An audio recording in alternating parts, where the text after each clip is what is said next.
বলেন। দায়ী আমার স্বামী। 3 বছর ধরে ওদের সাথে সম্পর্ক, ওই মেয়ের সাথে সম্পর্ক করি।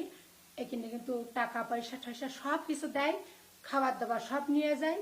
এটা একদম সত্যি কথা, এটা বাস্তবিক। আমি বহুত চেষ্টা করি তো আমার স্বামীর পায়ে ঠায় ধরি, কিন্তু আমার স্বামী কোনোদিন ওই বাড়িতে ফেরেনি। আচ্ছা, শাহিনরে তো আপনি মারধর করেছেন, আপনার বাড়িটাই কে এনে? না, আমি মারিনি, মারিনি। আমি এখানে জড়াজড়ি হচ্ছে কি আমি কি চাবো? মিলেমিশে থাকাই মানে কি? মিলেমিশে আমার সংসার আর ধর্ম আমরা করবো, শাহিন শাহিনের মধ্যে থাকবে, কারোর সাথে শাহিনের গন্ডগোল কি চাবো? যেহেতু আপনার হাজবেন্ড। এখন ভাই শোনেন, মেয়েটা তার আমার স্বামীর সাথে দিতে বলতে পারি না, বলা যাবে? বলা যায় না, কারণ সে হলো ছাত্রী আর ইনি শিক্ষক। আমি কিভাবে বলবো যে মেয়েটা তুমি নিয়ে নাও? বলা যায় না।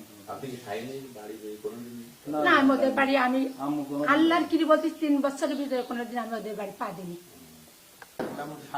কিছুই না, পারিবারিক একটা দ্বন্দ্ব, সেইটা এটার পরে ইফেক্টটাই নেই, পরে একটা দ্বন্দ্ব সৃষ্টি করতে পারে। সেইটা কালকে আমরা প্রাথমিক পর্যায়ে একটা নিরসন করতে চাইছি। আগামীতে আর এই কোনো কথা হবে না, কোনো কিছু হবে না, এটা পারিবারিক সমাধান।